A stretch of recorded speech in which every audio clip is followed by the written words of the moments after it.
The hallowed halls of justice feel oppressive, the air thick with anticipation. Judge Elias Thorne, 60s, once imposing, now a shell of his former self, eyes vacant, face sallow with defeat, sits rigidly in the defendant's box. His once tailored suit now seems to hang on his frame, a stark contrast to the crisp, starched robes he used to wear on the bench above him. Around him, a phalanx of federal agents stands, silent and unyielding. Thorne's defense attorney, a harried man with a perpetually furrowed brow, offers a weak, almost apologetic shrug. The once feared judge, whose gavel commanded absolute silence and whose pronouncements shaped destinies, is now stripped of all authority. Another judge, 50s, stern, impartial, a woman whose gravitas matches the gravity of the moment, sits on the bench. Her voice, clear and resonant, cuts through the tension. Judge O.S., having systematically abused the power of your office, engaged in bribery, obstruction of justice, and the flagrant manipulation of judicial proceedings for personal gain and to uphold a deeply prejudiced agenda, this court finds you, Elias Thorne, guilty on all counts. Thorne flinches, a barely perceptible tremor. The words "guilty on all counts" echo in the cavernous room, each one a nail in the coffin of his career, his reputation, his life. He lifts his head slowly, his gaze sweeping across the gallery, a desperate plea for what? Understanding? Pity? There is none. His eyes lock onto a figure standing quietly to the side, near the ornate oak doors. Anya Sharma, 30s, poised, elegant, her sharp legal mind evident in her calm demeanor. She watches him, her expression unreadable. There is no triumphant smirk, no overt celebration of victory. Only a cool, deep-seated satisfaction, the kind that settles after a long, arduous journey. Her presence is a silent, undeniable testament to the forces that brought him here. Thorne stares at her, a flicker of recognition, then a dawning horror that finally, fully, sinks in. His chest heaves once. The federal agents shift, anticipating. 9 months earlier. The courtroom is a study in muted grandeur, old wood gleaming under soft, artificial light. Dust motes dance in the sunbeams that pierce the high, arched windows, illuminating the grim faces of the few spectators. This is Havenwood, a town where justice often felt less about law and more about the personal whims of its long-serving patriarch, Judge Elias Thorne. Anya Sharma, 30s, a brilliant and composed attorney, sits at the defense table. Her posture is impeccable, her tailored suit a shield. Every line of her body exudes controlled intensity.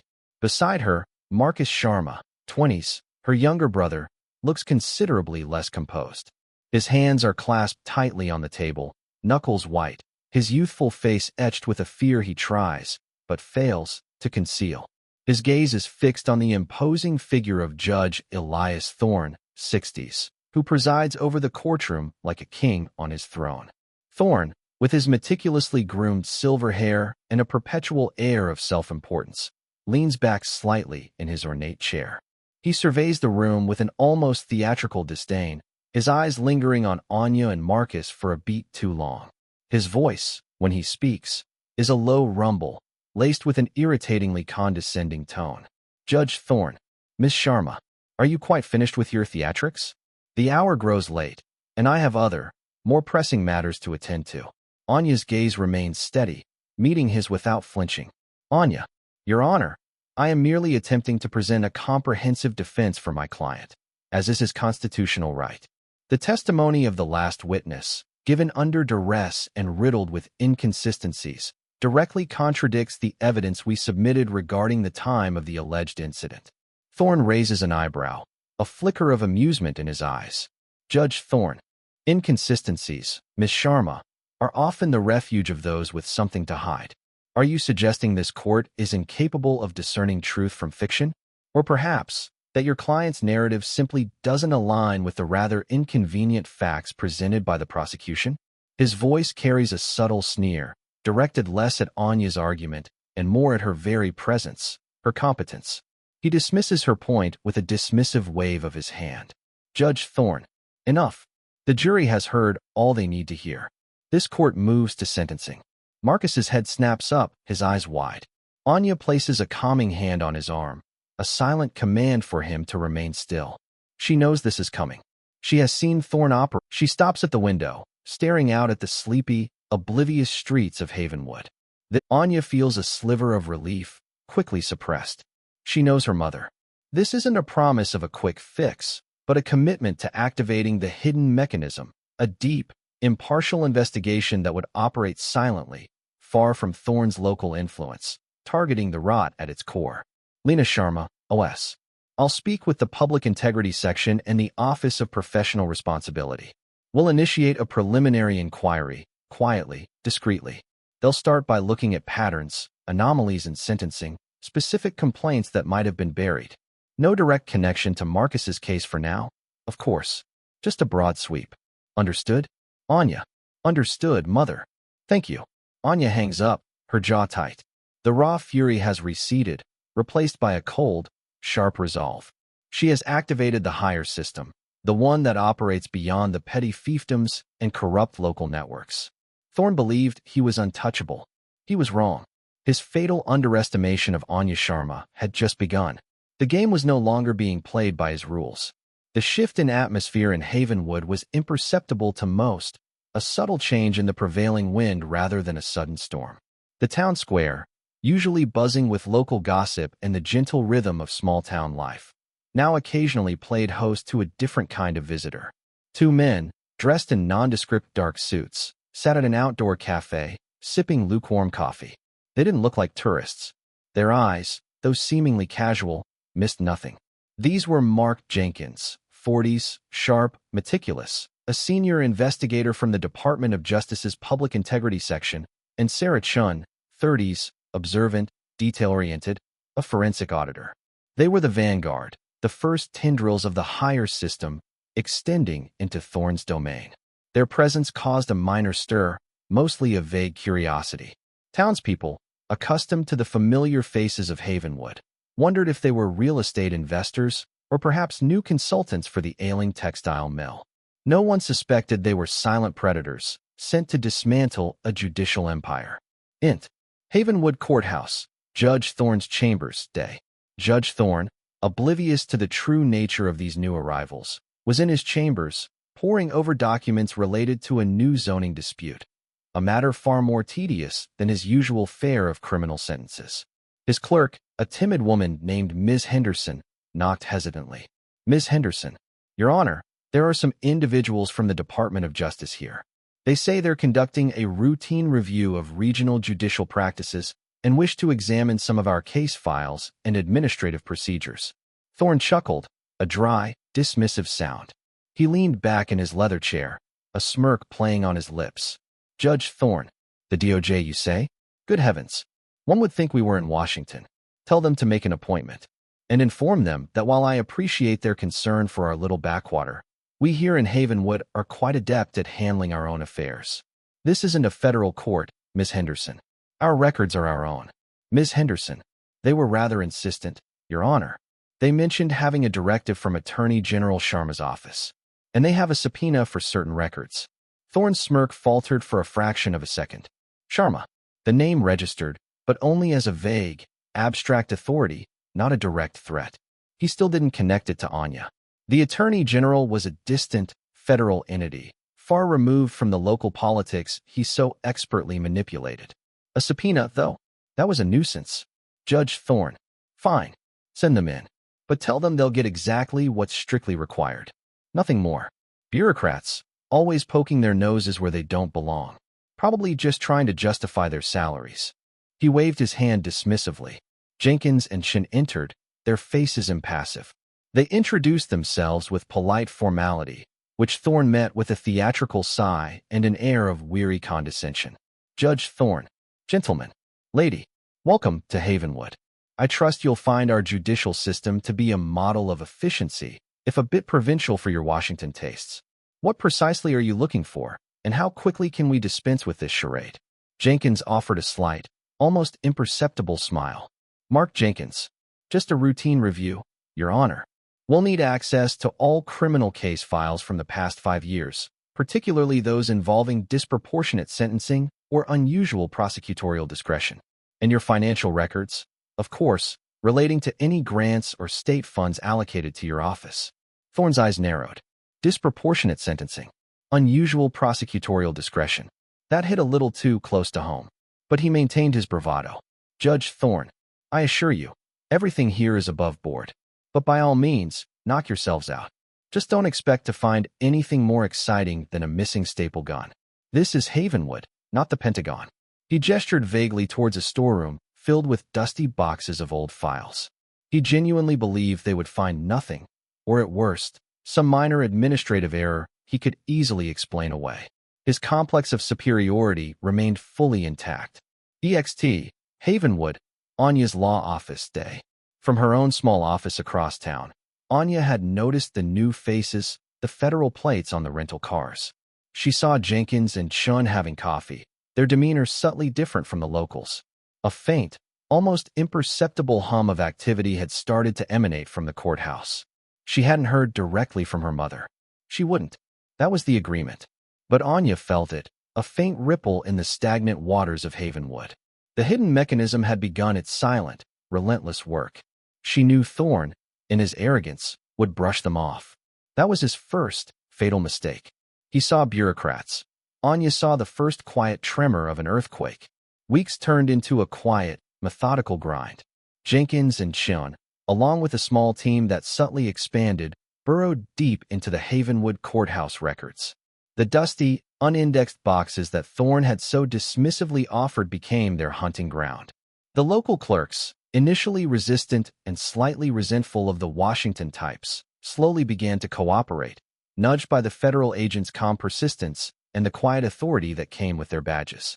The initial routine review began to unearth anomalies. Sarah Chun, with her sharp eye for financial discrepancies, noticed peculiar patterns in sentencing related to fines, specific law firms consistently representing defendants who received lenient jail time but hefty, sometimes inexplicably high, fines.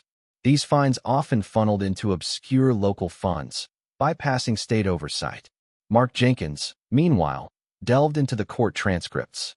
He meticulously cross-referenced cases, noting Thorne's frequent use of judicial discretion to override jury recommendations, particularly in cases involving certain demographic groups. The term aggravated assault seemed to be applied with unusual breadth and severity when the defendant was young, poor, or a minority. Marcus Sharma's case was merely one of many, a stark example, but by no means an isolated incident. Int. Judge Thorne's chambers, day? Thorne's dismissive attitude began to curdle into annoyance, then to outright irritation. The bureaucrats weren't leaving. They weren't just looking for a missing staple gun. They were asking pointed questions about his decisions. Ms. Henderson was reporting an alarming number of requests for archived documents that, to Thorne's mind, were irrelevant. Judge Thorne, are they still here? Good heavens, it's been weeks. What could possibly be taking them so long? Are they counting every paperclip? Ms. Henderson, they seem very thorough, Your Honor. They've requested access to your calendar from the past 10 years, as well as a list of all official and unofficial meetings with local business leaders and politicians. Thorne slammed his hand on his desk, a rare show of open frustration. Judge Thorne, my calendar? My private meetings? This is an outrageous overreach. Tell them that's personal information. It has nothing to do with judicial practices. This is harassment. Ms. Henderson, they said they had a warrant, Your Honor, signed by a federal magistrate.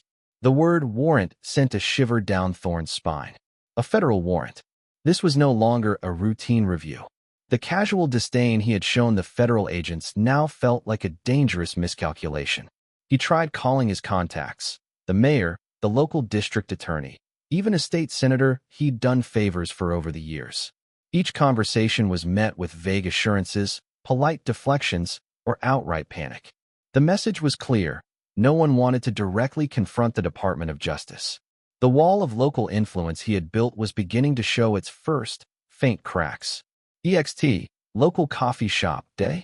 Anya Sharma, observing from a distance, felt the subtle shift in Havenwood's pulse. She heard whispers at the local grocery store, saw the changed expressions on the faces of courthouse staff.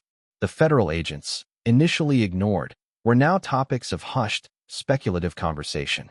Thorne's usual arrogance in court was slightly subdued, replaced by a barely contained tension.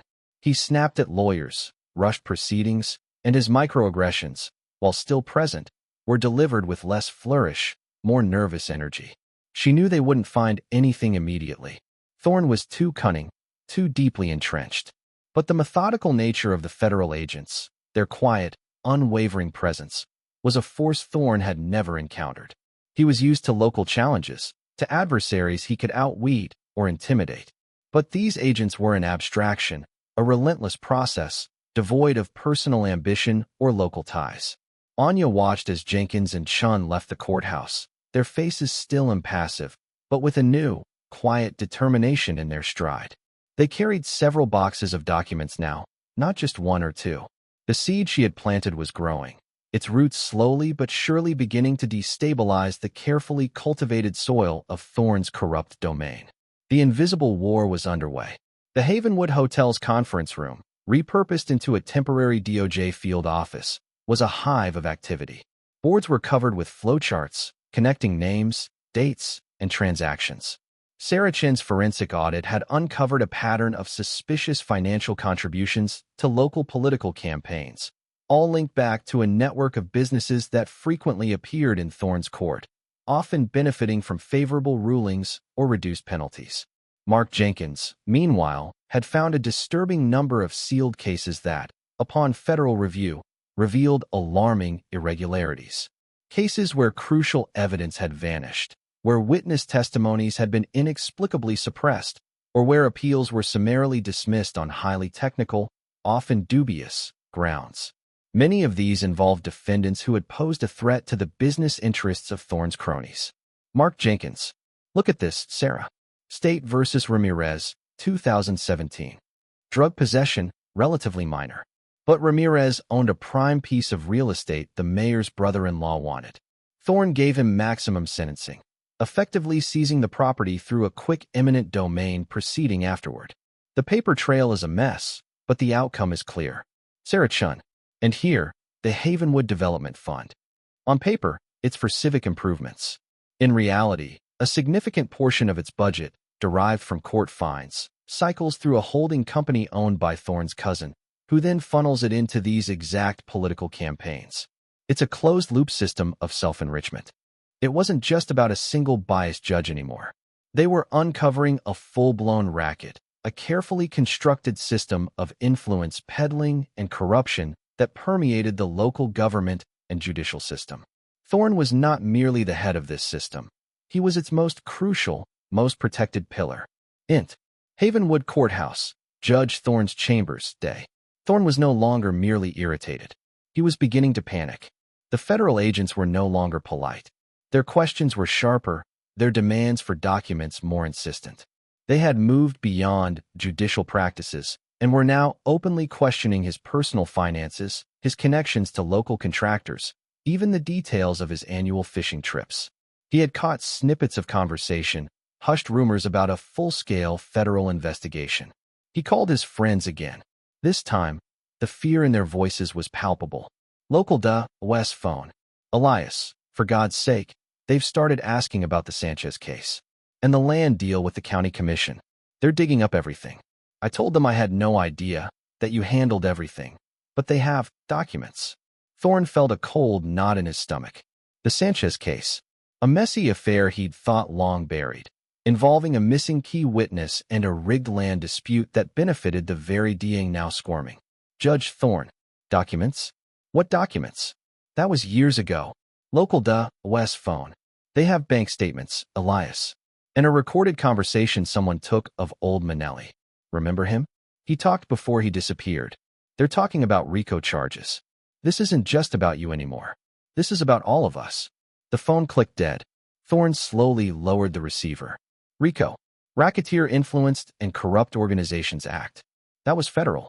That meant serious trouble. He was no longer just dealing with a few nosy bureaucrats. He was facing the full, terrifying might of the federal government. He was starting to realize the depth of his miscalculation. EXT, Local Library Day. Anya sat at a quiet table in the library, ostensibly researching a new case, but her laptop screen was filled with local news archives. She cross-referenced old articles about Thorne's rulings with current whispers on local online forums. She saw the federal vehicles, more numerous now, discreetly parked around town. She noticed the new, guarded expressions on the faces of local officials.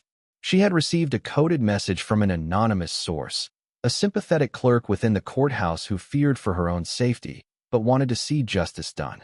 The message was simple. They're looking at the Havenwood Development Fund and the Minnelli case. Anya felt a surge of grim satisfaction. The Minnelli case. That was one of the skeletons she had specifically hoped they would uncover. It wasn't about Marcus, not directly, but it exposed Thorne's modus operandi, his willingness to manipulate and destroy lives for personal gain. He had underestimated her because he saw her as a local, as a woman of color, as Marcus's sister, someone beneath his notice. He had no idea she was the quiet force behind the approaching storm, the one who had gently pointed the higher system towards the precise location of his most carefully hidden graves. The web was unraveling, and Thorne, the spider at its center, was just beginning to realize he was trapped. The whiteboard in the temporary office now resembled a complex spiderweb, with Judge Thorne's name at the center. Lines branched out to the district attorney, the mayor, the chief of police, a handful of local council members, and several prominent business owners. Sarah Chun pointed to a cluster of names. Sarah Chun. Here. These are the Friends of the Court, as they called themselves. A local lobbying group, ostensibly for community development, but their primary function seems to have been influencing judicial appointments and maintaining Thorne's unchallenged authority. Any complaints against Thorne, however legitimate, were funneled through them and promptly disappeared. Mark Jenkins and Thorne, in turn, used his bench to protect their interests. Reduced sentences for their sons, favorable rulings on zoning permits for their businesses, varying investigations into their own questionable practices. It's a reciprocal arrangement. He gave them cover, and they gave him absolute power and immunity from local oversight. That's why no one here ever dared challenge him. The full scope of the conspiracy was now laid bare. Thorne wasn't just a corrupt judge. He was the keystone of a local criminal enterprise masquerading as a legitimate system of governance. The invisible war was no longer just targeting Thorne, but the entire local structure that enabled him. Int. Havenwood Courthouse, Judge Thorne's chambers, night. Thorne sat alone in his darkened chambers, the glow of his computer screen illuminating his increasingly haggard face. The calls from his friends had turned from panicked pleas to angry accusations. The DA had stopped taking his calls entirely. The chief of police had informed him, with thinly veiled resentment, that federal matters were beyond his jurisdiction. He had spent the day trying to shred documents, delete emails, and scrub his digital footprint, but the federal agents had been thorough. They had already seized his office computers, his personal hard drives, and even his old filing cabinets. He was cornered. His phone buzzed. It was his lawyer, an expensive, slick city attorney he'd brought in when the federal inquiry started to escalate. Lawyer, OS phone. Elias, it's worse than we thought. They've got compelling evidence on the Minnelli case. Bribery, obstruction, possible witness tampering. And the Havenwood Development Fund. They've got a direct link to a shell corporation registered in the Cayman Islands. They're talking about a grand jury indictment. Federal charges. Thorne felt a cold dread seep into his bones. Grand jury. Indictment. This was it. His world, his carefully constructed illusion of invincibility, was collapsing. Lawyer, OS phone. They also asked specifically about the Marcus Sharma case. They believe it was a politically motivated decision, designed to send a message. They think it was the straw that broke the camel's back. Thorne froze. Marcus Sharma. That arrogant, dismissive young man. And his sister, Anya. The quiet, watchful lawyer with the unnerving calm. He had barely given them a second thought after the verdict, dismissing Anya as a disgruntled relative, a minor annoyance. He had underestimated her so completely. Anya. He saw her face now, not just as Marcus's sister, but as a chillingly effective adversary. The calm facade, the unwavering gaze. That subtle, noted, "Your Honor," that had seemed like resignation, but was, in retrospect, a declaration. He hadn't just angered her, he had activated her. And through her, a force he could never comprehend, let alone control. The realization hit him with the force of a physical blow. He wasn't battling a local appeal. He was battling the full might of the United States government, unleashed by a woman he had deemed utterly insignificant. The irony was a bitter, nauseating taste in his mouth. EXT. Anya's law office, Havenwood night. Anya sat at her desk, the window reflecting the dim streetlights. She hadn't received any direct updates, but the energy in Havenwood was electric with unspoken tension. The town was buzzing with rumors of federal raids, of subpoenas served to prominent figures. The local news, usually bland and subservient, was cautiously reporting on unprecedented federal activity. She picked up a framed photo of herself and Marcus, younger, smiling, full of youthful hope. Her brother was still in prison, but not for long. The wheels were turning. Thorne, in his arrogant blindness, had walked straight into a trap, meticulously set not by an individual, but by the very system he had vowed to uphold and then corrupted. The higher system, once activated, was relentless and impartial. It cared not for local power structures or personal vendettas, only for the cold, hard truth of justice. And that truth was finally emerging, shattering the web of protection Thorne had so carefully woven around himself. The federal investigation was now an open secret, causing palpable fear among Havenwood's elite. Jenkins and Chun found themselves facing a new wave of resistance. Documents mysteriously vanished from the courthouse before they could be officially seized. Key witnesses, who had previously shown willingness to cooperate, suddenly developed convenient cases of amnesia or left town without a trace. Mark Jenkins, frustrated, slamming a hand on a table. This isn't just passive resistance anymore. Someone is actively obstructing. The mayor's office just informed us that the server containing 5 years of city council meeting minutes crashed irreparably last night. Sarah Chun, and our witness, Mrs. Albright, who was ready to testify about Thorne's financial dealings with the county commissioner. Her house was broken into. Nothing stolen, just a clear message. She's too terrified to speak now. The counter-maneuvers were not subtle. Political pressure began to mount on Washington. Senators and congressmen, lobbied by Thorne's remaining powerful allies, made polite inquiries to the Department of Justice, questioning the scope and cost of the Havenwood investigation. The implication was clear: back off. Int. Department of Justice Headquarters, Washington, D.C., Lena Sharma's office, day. Lena Sharma sat across from her chief of staff, her expression unreadable as she reviewed reports detailing the obstruction in Havenwood. The political pressure was intense, but it also confirmed the significance of the investigation. If Thorne was mobilizing such powerful forces, it meant they were hitting a nerve, a very deep one. Chief of Staff, Senator Davies is making noises about calling for a special oversight committee. He says this is an unwarranted federal intrusion into state affairs. Lena Sharma, calmly. Senator Davies is a known associate of several individuals implicated in the Havenwood Development Fund scheme. His concern is entirely predictable. Provide him with a detailed, unclassified summary of the evidence collected so far, focusing solely on the financial crimes and obstruction of justice. No names, yet. Just the facts. He'll find his concern quickly dissipating when he realizes the scope of the exposure. She paused, then added, Lena Sharma, and ensure that Mrs. Albright and any other vulnerable witnesses are immediately placed under federal protection. Any attempt to intimidate a witness will be met with the full force of this department. Her resolve was absolute. The higher system, once engaged, would not be deterred by local thuggery or political machinations. It was designed to withstand precisely such pressures. Int. Anya's apartment, Havenwood night. Anya felt the pressure too. Her law office received an anonymous, veiled threat, a dead rat left on her doorstep. Her car tires were slashed one morning. It was a crude attempt to intimidate her, a desperate act by Thorne's crumbling network. She reported the incidents to the local police, who, with uncomfortable looks, filed reports that she knew would go nowhere.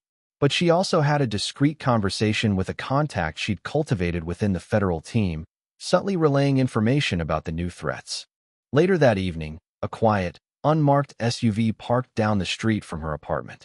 2 figures, too well-dressed to be local, remained inside, observing.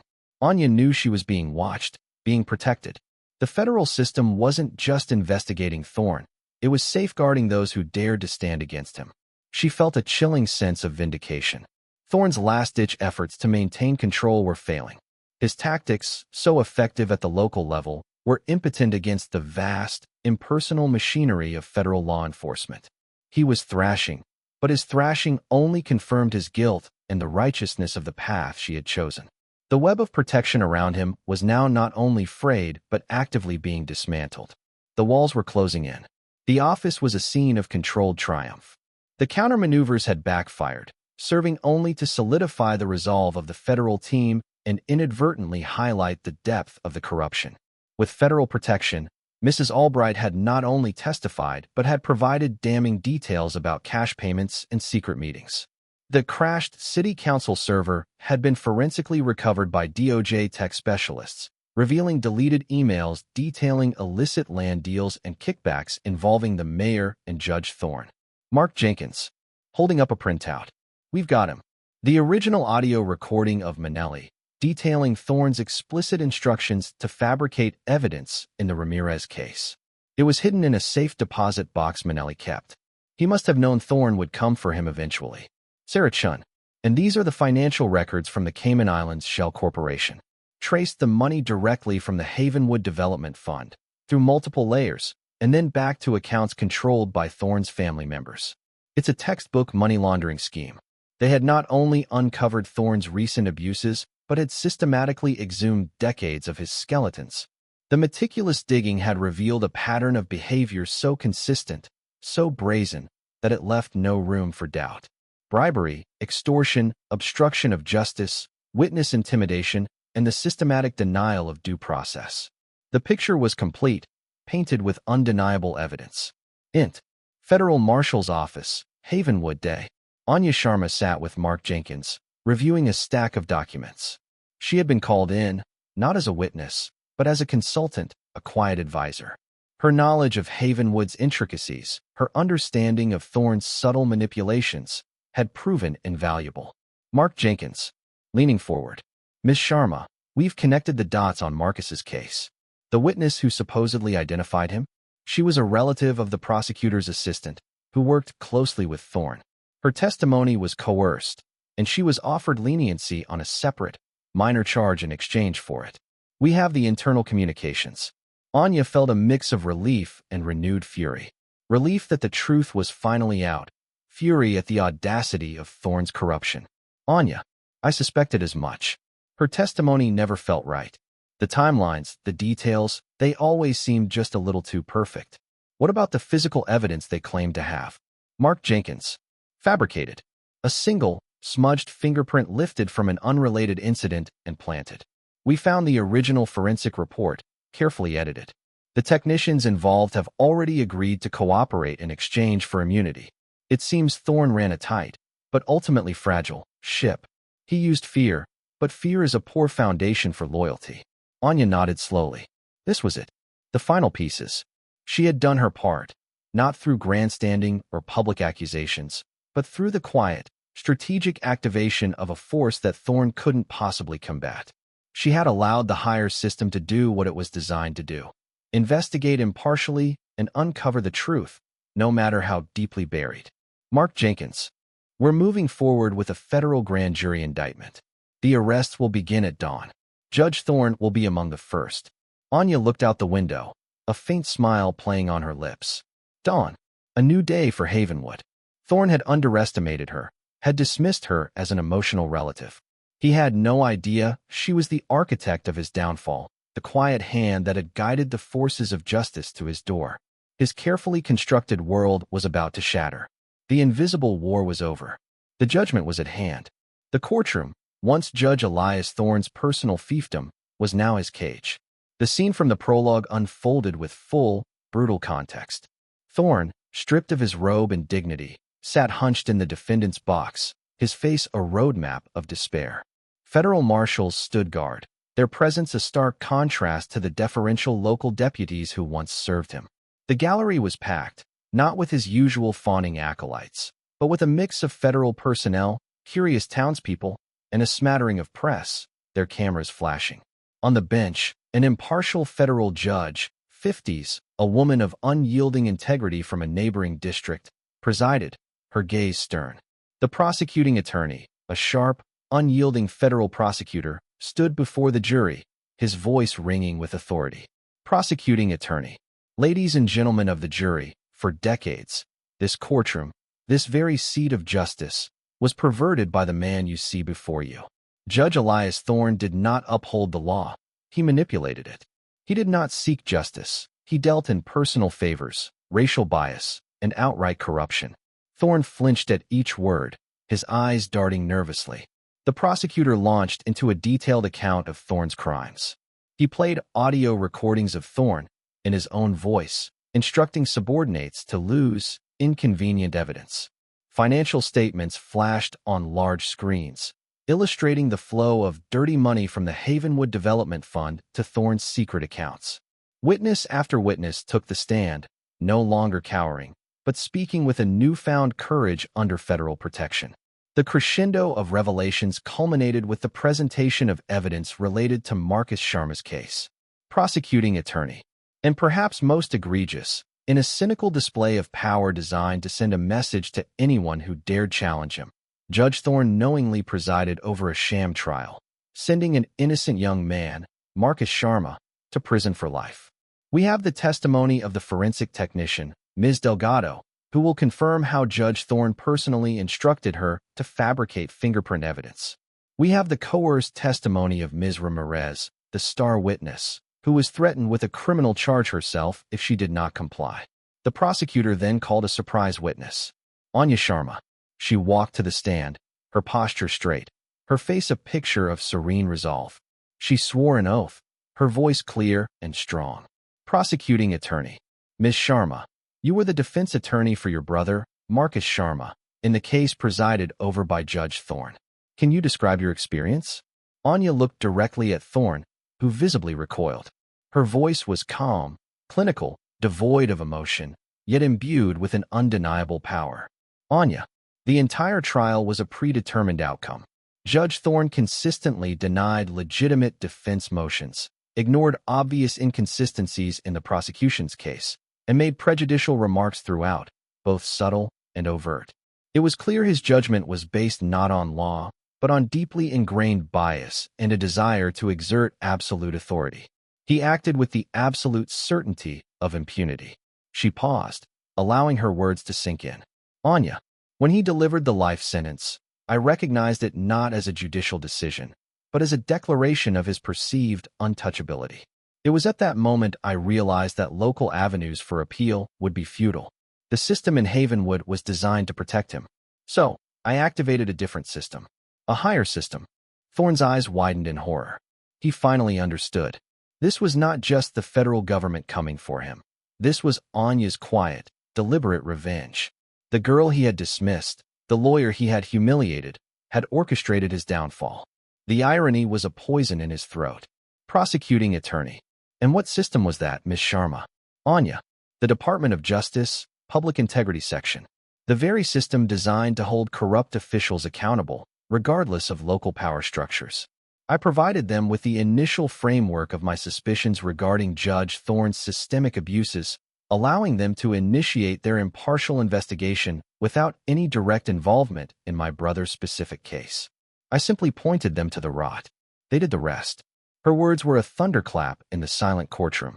Thorne's face crumpled, a lifetime of arrogance and assumed power dissolving into utter defeat. He looked at Anya, then at the federal agents around him, then at the impartial judge on the bench. His reign was over. His system was broken. And the woman he had fatally underestimated was the one who had brought it all down. The federal courtroom was hushed, the air heavy with the weight of consequence. Judge Thorne, no longer a figure of power but a broken man, sat rigidly. The jury, having heard the overwhelming evidence and Anya's chilling testimony, had delivered their verdict swiftly, guilty on all counts. The impartial federal judge, her face a mask of solemnity, now delivered the sentence. Her voice was steady, devoid of personal animosity, but infused with the gravitas of true justice. Impartial federal judge, Elias Thorne, for decades, you perverted the sacred trust placed in you as a judge. You wielded the gavel not as an instrument of justice, but as a weapon of personal prejudice and a tool for illicit gain. You created a system of fear and corruption, eroding the faith of the public in the very institutions designed to protect them. Your actions were a profound betrayal of your oath, your community, and the fundamental principles of American jurisprudence. Thorne stared straight ahead, his eyes glazed. He seemed to shrink further into his seat, a man utterly annihilated. Impartial federal judge, considering the egregious nature of your crimes, the systematic abuse of power, the financial corruption, and the reprehensible act of unjustly imprisoning an innocent man, this court sentences you to life imprisonment without the possibility of parole in a federal penitentiary. Furthermore, you are ordered to pay restitution totaling millions of dollars, funds that will be used to compensate the victims of your corrupt rulings. A low murmur rippled through the courtroom. The sentence was swift, absolute, and mirrored the very fate Thorne had so callously imposed on Marcus. He had received his own twisted version of justice.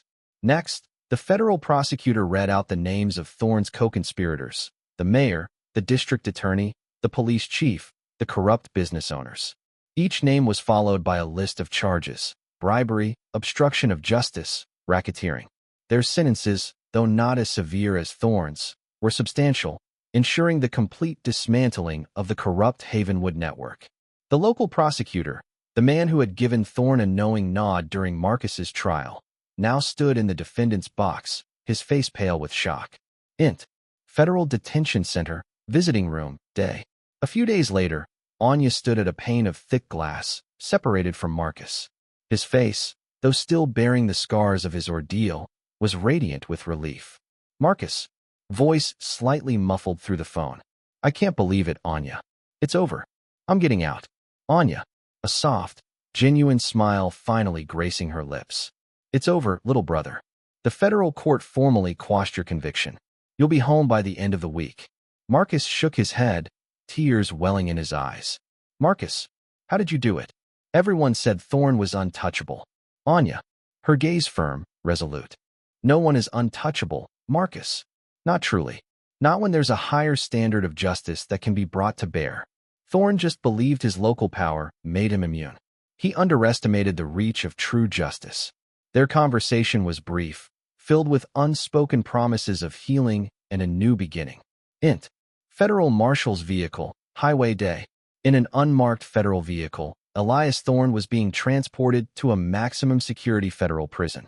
His face was devoid of the arrogance that once defined him. He stared out the window at the passing scenery, a world he would now only experience through bars. His power, his reputation, his freedom, all obliterated. The mighty Judge Thorne, architect of a local empire, had fallen. His fatal miscalculation of Anya Sharma, the woman he dismissed as a mere aggrieved relative, had been his ultimate undoing. The reckoning was complete. Sunlight dappled through the leaves of ancient trees in a quiet park, a stark contrast to the grim confines of courtrooms and prisons. Anya Sharma sat on a bench beside her mother, Lena Sharma, the Attorney General. The air was light, a sense of burden lifted, though the gravity of what had transpired still resonated. Lena Sharma, the Havenwood situation has become a template, Anya. We've established a new task force within the Public Integrity Section, specifically designed to investigate systemic corruption in local judicial districts that exhibit similar patterns of insularity and unchecked power. Your model for activation, focusing on broader patterns rather than single, politically charged cases, has proven incredibly effective. Anya nodded, a quiet sense of satisfaction settling over her. Anya, it was never just about Marcus, mother. He was the catalyst, yes, but Thorne was a symptom of a deeper illness. If we don't address the structural issues, another Thorne will simply rise to fill the void. Lena Sharma. Precisely. And your involvement, your insights, have been invaluable. You've effectively laid the groundwork for significant systemic changes. We're also reviewing sentencing guidelines in similar, closed jurisdictions. The catharsis you sought for Havenwood might just become a nationwide movement for transparency.